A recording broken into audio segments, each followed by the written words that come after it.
আমাদের শাশুড়ি বৌমার রান্নাঘরে স্বাগত। আজকের আমি করছি আমদি মাছের কলা পাতা দিয়ে ফ্রাই। তো কলা পাতাটা আমি একটু গরম কড়াতে একটু সেঁকে নেব, হালকা করে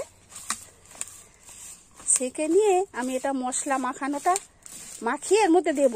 মাখানোটা আপনাদের দেখাবো। এটা একটু নরম না করে নিলে এটা মোড়া যাবে না, ভেঙে যাবে। তো মাখানোটা আপনারা দেখুন, তারপরে বলবো। একটু সব কিছু দিয়ে মেখে নেব। প্রথমে দেব লবণ,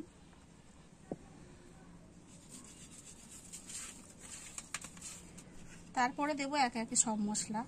হলুদ গুঁড়ো, সর্ষে বাটা, সামান্য লঙ্কা গুঁড়ো, রসুন বাটা, পেঁয়াজ বাটা দিয়ে এটা ভালো করে একটু মেখে নেব।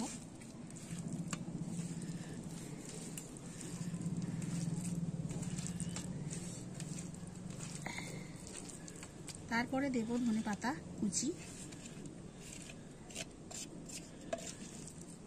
তারপরে দেব এতে সর্ষের তেল,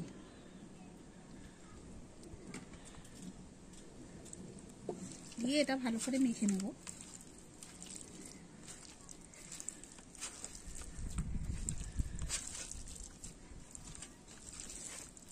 ভালো করে এটা মেখে নিয়ে আমি কলা পাতার মধ্যে এগুলোকে সুন্দর করে দিয়ে দেব।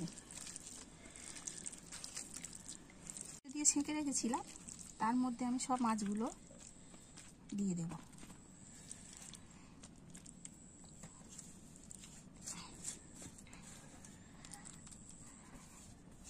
কাঁচা তেল ছড়িয়ে দেব।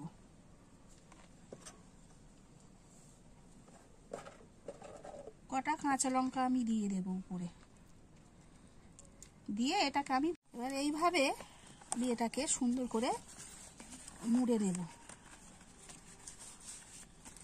মুড়ে নিয়ে এইটা আমি কড়ার মধ্যে হালকা করে একটু তেল দেব।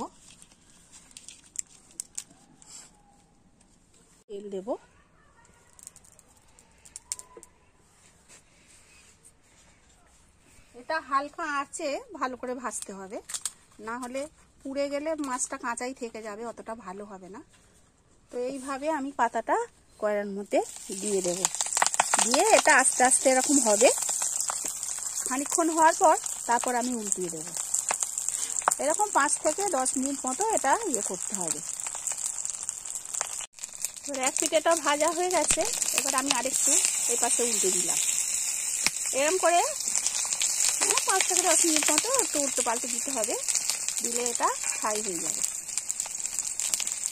এটা হয়ে গেছে রেডি। এবার আমি এটা তুলে নেব। দেখুন পুরো কলা পাতাটা এরকম হয়ে যাবে। এবার উঠিয়ে নেব আমি।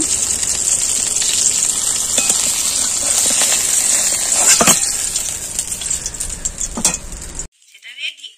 এবার আমরা খুলছি।